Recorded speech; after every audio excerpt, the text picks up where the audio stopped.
નમસ્કાર વિદ્યાર્થી મિત્રો, એજ્યુકેશન જીબીમાં તમારું સ્વાગત છે.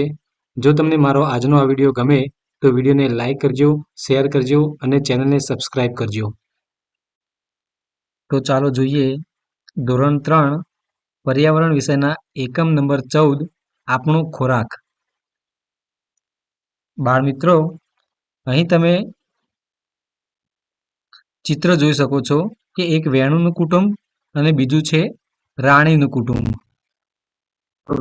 વેણુના કુટુંબમાં તમે અહીં જોઈ શકો છો કે વેણુની જે મમ્મી છે એ નાના છોકરાને અહીંયા નવડાવી રહી છે અને વેણુના પપ્પા છે અહીંયા કચરો વાળી રહ્યા છે.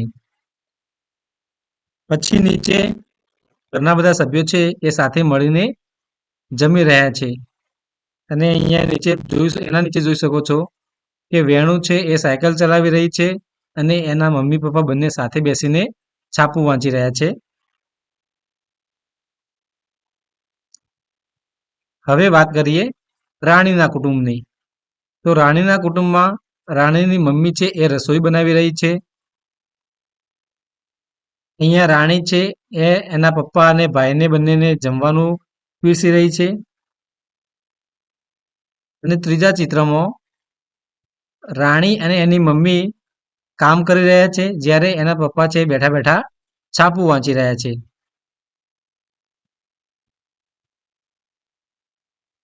હવે ચિત્ર જુઓ અને કહો કે આપેલા બે કુટુંબના ચિત્રો જુઓ. બંને કુટુંબમાં લોકો કેવા પ્રકારના કામ કરે છે? તો આપણે જોયું એમ કે બંને કુટુંબમાં જે વેણુની મમ્મી છે છોકરાને નવડાવી રહી છે, વેણુના પિતા છે કચરો વાળી રહ્યા છે, જ્યારે રાણીના કુટુંબમાં રાણીની મમ્મી છે એ રસોઈ બનાવી રહી છે. રાણી છે એ પિતાશ્રી અને ભાઈને જમવાનું પીરસી રહી છે. નીચે અહીંયા વેણુના મમ્મી પપ્પા છાપું વાંચી રહ્યા છે. અહીંયા રાણીની મમ્મી અહીંયા ખેતરમાંથી કામ કરીને આવી રહી છે, એના પિતાજી છે એ છાપું વાંચી રહ્યા છે. તો આ રીતના કામ કરી રહ્યા છે. બીજું છે કે શું તમારું કુટુંબ પણ આ બંનેમાંથી કોઈ એક જેવું છે? તો હા, અમારા કુટુંબ પણ આ બંનેમાંથી એક જેવા છે. અમારું કુટુંબ છે એ વેણુના કુટુંબને મળતું આવે છે.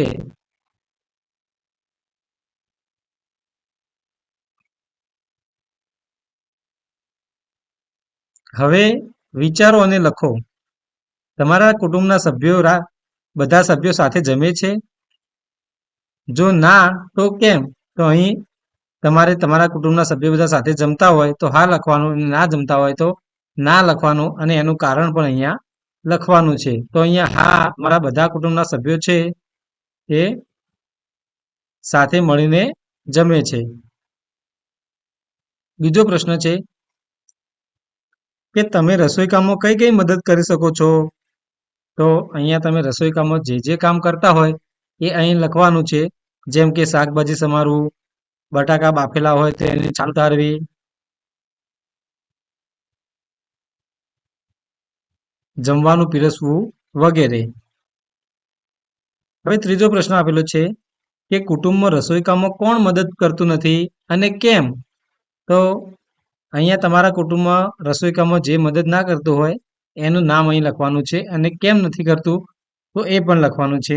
તો અહીંયા મારા કુટુંબમાં મારા પપ્પા અને ભાઈ રસોઈ કામમાં મદદ કરતા નથી, કેમ કે ભાઈ ભણે છે અને પપ્પાને કામે જવાનું હોય છે.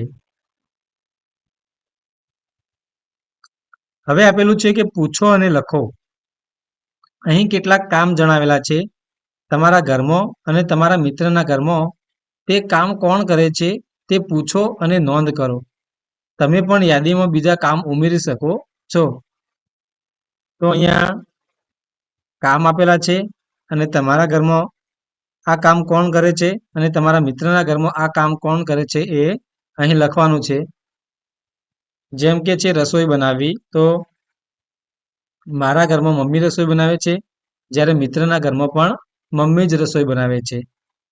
બીજું છે બજારમાંથી વસ્તુઓ લાવવી, તો મારા ઘરમાં બજારમાંથી વસ્તુઓ પપ્પા લાવે છે અને મારા મિત્રના ઘરમાં પણ બજારમાંથી વસ્તુઓ એના પપ્પા જ લાવે છે. ત્રીજું છે કે કચરો વાળવો, તો કચરો અહીંયા મારા ઘરમાં મમ્મી વાળે છે અને મારા મિત્રના ઘરમાં એની બહેન વાળે છે. વાસણો સાફ કરવા, તો મારા ઘરમાં અહીંયા મારી બહેન વાસણો સાફ કરે છે અને મિત્રના ઘરમાં એની મમ્મી વાસણો સાફ કરે છે. પાણી ભરવું, તો મારા ઘરમાં પણ મમ્મી પાણી ભરે છે અને મિત્રના ઘરમાં પણ મમ્મી જ પાણી ભરે છે. પછી છે કપડાં ધોવા, તો મારા ઘરમાં પણ મમ્મી કપડાં ધોવે છે અને મિત્રના ઘરમાં પણ મમ્મી જ કપડાં ધોવે છે. હવે આપેલું છે કે આપણે ખાઈએ છીએ તે ખોરાક ક્યાંથી આવે છે? નીચે કેટલીક વાનગીઓના નામ આપ્યા છે. થોડા વધારે નામ યાદીમાં ઉમેરો. જે વસ્તુ છોડ, વૃક્ષ કે વનસ્પતિમાંથી મળે છે ત્યાં ગોળમાં લીલો રંગ કરો અને જે વસ્તુ પ્રાણીઓમાંથી મળે છે ત્યાં ગોળમાં કાળો રંગ કરો. તો અહીંયા કેટલીક વાનગીઓના નામ આપેલા છે. એમાંથી જે વસ્તુ છોડ, વૃક્ષ કે વનસ્પતિમાંથી મળતી હોય એના ગોળમાં આપણે લીલો રંગ કરવાનો છે અને જે વસ્તુ પ્રાણીઓમાંથી મળતી હોય એના ગોળમાં આપણે કાળો રંગ કરવાનો છે. તો અહીંયા જોઈએ આપણે વસ્તુઓ, તો મધ છે એ પ્રાણીઓમાંથી મળે છે એટલે એમાં અહીંયા કાળો રંગ કરીશું. મકાઈ વનસ્પતિમાંથી મળે છે એટલે અહીંયા લીલો રંગ.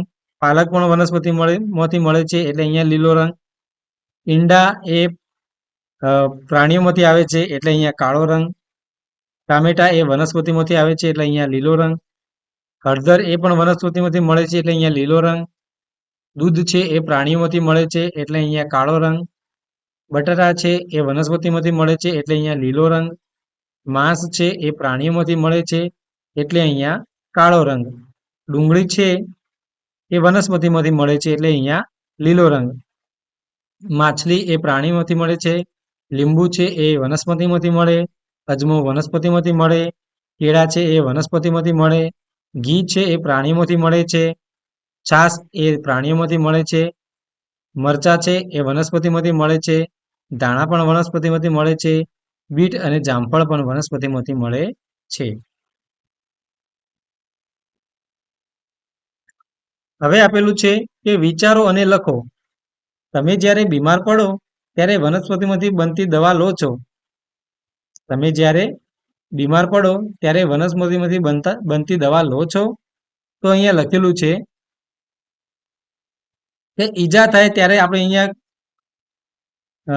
ઘરગથ્થુ જે ઉપાય કરે છે આપણે એ અહીંયા લખવાનો છે કે ઈજા થાય ત્યારે અમે હળદરનો લેપ કરીએ છીએ. પેટમાં દુખાવો હોય ત્યારે અજમો અને લીંબુ શરબત અમે પીએ છીએ.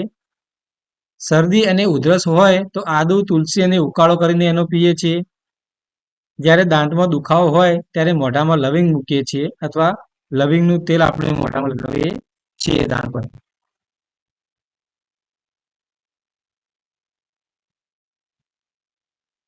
હવે આપેલું છે કે દરેક ટોપલા માટે સાચી વસ્તુ પસંદ કરો અને જોડવા માટે લીટી કરો. તો અહીંયા તમે જોઈ શકો છો કે અહીંયા ઘણા બધા ફૂલો, પર્ણો, ફળો અને છોડના બીજા ભાગો આપેલા છે. તો અહીંયા જે વસ્તુઓ છે એને આ 4 ટોપલીમાં આપણે એને જોડવાની છે. તો અહીં આપણે જે ફૂલો છે એ ફૂલોને આપણે અહીંયા જોડેલા છે. પાન છે એ પાનને પણ આપણે જોડેલા છે. જેમ કે કચનારનું ફૂલ અને ફુલાવર એ બંને ફૂલમાં આવશે.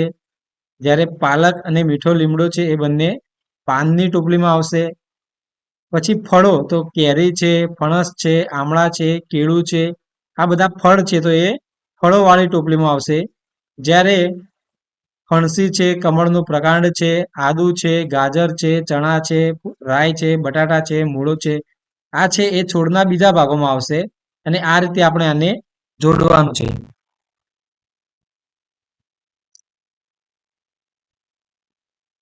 જો મિત્રો તમને મારો આજનો આ વિડીયો ગમ્યો હોય તો વિડીયોને લાઈક કરજો, શેર કરજો અને ચેનલને સબસ્ક્રાઈબ કરજો, જેથી આવનારા નવા વિડીયો તરત જ તમને મળી રહે.